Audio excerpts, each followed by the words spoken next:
বুঝছো না নি আগে করতে সহস্র গজ মানে কি তাহা কো সহস্র গজ মানে হাজার হাজার সিনা নানি আমরা রোগে তোমরা গাছপালা বেশি মনে হয় চিনবা দীর্ঘ দিন সহস্র গজ মানে 1000 হাত লম্বা 1000 হাত লম্বা ওই ওই আমরা রোগে 144 হাত লম্বা না না না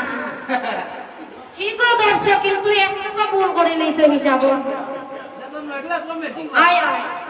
দীর্ঘ দিন সহস্র গজ আর সুতা দরিয়া পাইল দজ মধ্যে দিল 14 তালয় ভেদ মধ্যে কি তারপরে ফিলার করা করে দিছেনি না না একটু ডিপ বেশি রাখছে পাশে বড় করছে ডিপ মানে কথা বেশি রাখছে আয় আয় তোমার পড়াশোনা বেশ ডিপ তো আই ইংলিশ ছাড়া মাত্র না না এখন আমি যদি